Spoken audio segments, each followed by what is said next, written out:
What's up, guys? Spin Firearms here, and if you could hit the like button, it's much appreciated. Anyways, in a couple videos I've made, people have complained about my table being dirty, having a marker on it, and blah blah blah, right? In the last 3 weeks, this is what I've received drawing-wise from my daughter. Last 3 weeks, every day I get home from work, I get a new drawing or two. She loves to draw. This is where she does it. Sometimes the marker comes off, sometimes it doesn't. It is what it is. But that's actually one of the things I'm most proud about, is coming home and getting something like that from my daughter every single day. Makes me happy, puts a smile on my face, and I save every single one of them. So if you're going to complain about that, it is what it is. Now, I do like doing it at this table because I feel like it gives a good contrast between the firearms and their colors and stuff like that and how they look. I just feel like it's the best spot in my whole entire house to do it.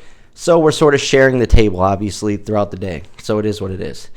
Now in front of me, we have the Ruger LCP Max chambered in .380 with a flush 10-round mag. We have the Diamondback DB9 Gen 4, and that's chambered in 9mm. And then we have my beloved FN 503 that will be dirty because Sundays are the days I clean my firearms. And after a week of working with it, it's a little dirty. As you can see, there's no lube or oil on it because that all wears off over time, dry fire practice, and so on. Anyways, today we're going to talk about pocket pistols because I think that's a big area of carry that not a lot of people try or experience. And I think it's definitely a comfortable way to carry and can still definitely, hold its own, basically. So let's start with the LCP Max. I went to the range this morning. I put about 50 rounds through it. One box, 50 rounds. Honestly, it's a pretty smooth shooter. Now, I was wrong in my other video. It is lighter than the DB9 Gen 4. Actually, a decent amount lighter. Now, I do like the grip on this. I do like the texturing. I think this is the most ergonomic out of the three without the hoe grip. With the hoe grip on the FN 503, this is the most ergonomic. But without it, I would say this is the most ergonomic. And obviously, these are small, so you're going to get 1.5 fingers on a max. It is what it is. But this is chambered in .380. It's also the lightest. Therefore, I consider its recoil being similar to the DB9 Gen 4 because this is chambered 9mm, but it is a little heavier than this, I should say. And that weight helps with recoil. That's what a lot of people don't realize on these polymer firearms. The weight in these slides and parts up top are huge when it comes to fighting recoil, as well as the guide rods, obviously, but the guide rods can only do so much when it comes to the function of the firearm and being reliable itself. You start messing around with those springs a little bit. A lot of people I know start having issues. Now, things I like about these two firearms right here, because I'm sort of going to group these two together because these are both thinner than the FN 503, just by a little bit, not by much, just a little bit. Obviously, I have the hoe grip on, but without the hoe grip, just picture it without it. But this is way heavier. Now, this is about like 10, 12 ounces heavier than these two firearms. I'd say closer to 10. But once again, when it comes to shootability, that is huge. The FN 503 is by far the smoothest shooting out of all these. Now, capacity, 10 rounds, 6 rounds, 6 rounds. You can get the 8-round mag for the FN 503. It's just harder to carry like that. I believe they make pinky extensions for the DB9. But 6+1, you should be good, especially with what pocket pistols are made for. What I use them for in my everyday life, for instance, you take your kids to an indoor park or somewhere where there's going to be a lot of action, moving around, stuff like that. You don't want something tucked in your appendix. For one, if your shirt comes up, now you're going to have all these angry parents that hate firearms on your butt. Trust me, you will be kicked out of there within seconds. It is what it is. And some places do have the right to kick you out regardless of the Second Amendment right. It's really sad, and if you don't leave, then you get a ticket. It's not a big ticket. It's like $25. Not a big deal, but the point is I'd rather have it on me than not have it on me. So versus appendix carrying with a larger firearm like my main Glock 26 or my 27 or my 19 or 43X or, whatever, Hellcat, something in the pocket, especially a zipped pocket, is huge. Now, last night, that's an example, I had my DB9 Gen 4 in just a simple pocket holster, 6+1, and I left my main at home, right? So I was able to be active. It didn't affect my life at all. It didn't affect having fun with the kids. It didn't affect anybody staring at me for printing, or if my hoodie accidentally comes up, now they see a firearm and they're on my butt. It just didn't. Nobody knew, and it felt like I didn't even have a firearm on me. Honestly, this just feels like a wallet in your pocket. And it's about the size of an iPhone, a little smaller this direction, a little longer this direction. So when you average it out, about the size of the iPhone. And when it comes to printing and sweatpants, it sort of looks like just a phone or a wallet in your pocket. I'm not going to lie. It's actually pretty nice. Holsters like this sort of make it into that rectangular shape, if you see that. So most people aren't going to think anything of it, right? So when it comes down to which one is my favorite so far, what I like the best, guys, I got to go with my FN503. I've never had any issues. This has thousands of rounds through it. It's beat up, but I'll continue to go for it, and I don't see that changing. Like I said, it's thicker, it's heavier, it's bulkier, and honestly, the trigger on the LCP Max is much better than the 503. And the DB9, it's heavier, but shorter. I don't know. These two are pretty comparable when it comes to the trigger. The FN503 is a much lighter trigger, but a much longer reset than the DB9. But the Ruger LCP Max takes it when it comes to the trigger. But when I pick up this firearm, it feels so light that when it comes to pocket carry, what's going to happen is, like, for instance, while working, it bangs into things. It hits stuff. Stuff hits it. It just is what it is. It comes with the game of pocket carry. When I pick up something this light, and of course it's made by Ruger, I get nervous. I get nervous that those bangs and that wear and tear over time are going to mess with the function of the firearm. Whereas my FN503 has been through a lot. I've told you guys some stories. This got ran over on concrete. This got messed up. You should see what one of the mags looks like. Maybe I'll do a video on that. This thing's been through a lot. And I've never had reliability issues. I always try to stress that, because a lot of people just want to go for the hype. And then those firearms have issues. Whereas like an FN503, there's nothing wrong with that firearm. It's a good quality firearm. It's going to last a lifetime and be reliable. And also, I'm not going to lie, FN is some of the best customer service.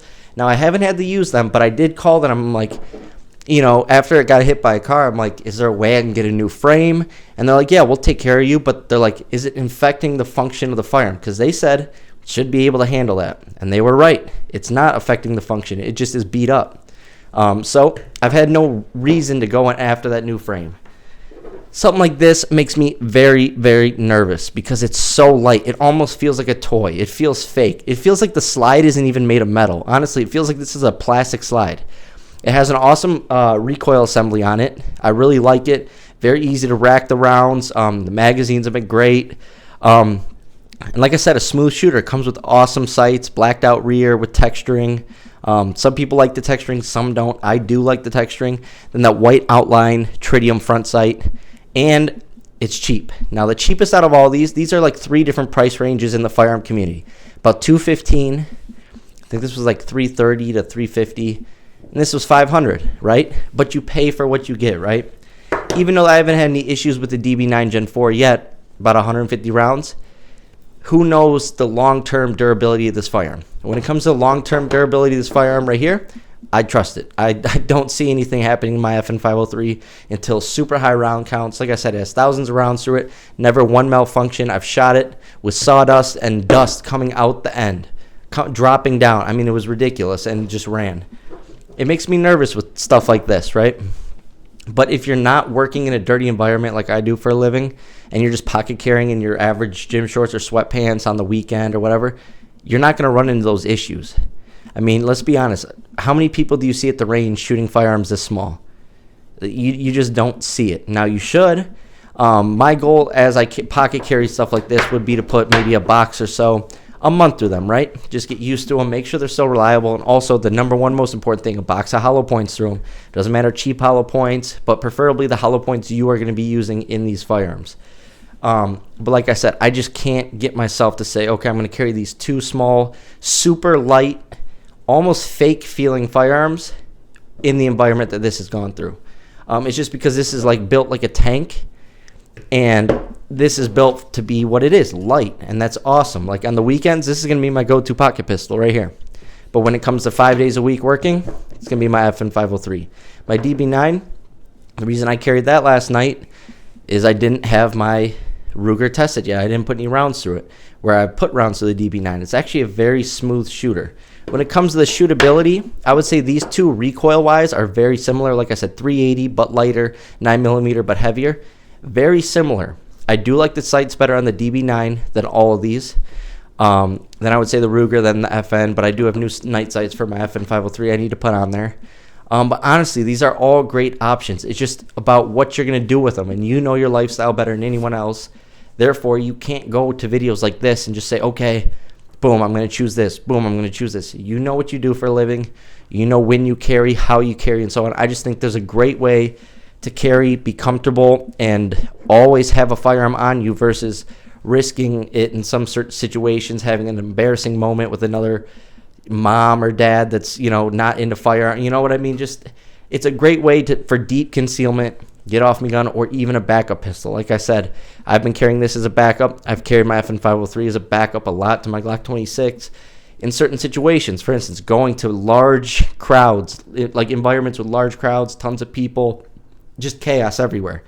I want to know I have something to get through this, even though I have a backup mag. If something happens to that main firearm, I want something else. And these are like carrying nothing. Like literally, you don't even notice these two are on you. The FN503, you definitely know what's in your pocket, but it's not a burden to carry around. And it's built like a tank. So like I said, this has been through a lot. You can tell the wear and tear on it, but that's because I've truly put the hours of carrying it through it. And that's honestly going to stay my carry. But for outside of work, these two are where you want to be. You want something light like that. You're just taking a walk around the lake with the kids. You know you're in a nice neighborhood, a nice environment. You're by yourselves mostly. You just see a couple people that are just doing their thing too. The odds of having a self-defense encounter there are very low. So can you handle yourself with 10 plus 1 a 380? Definitely.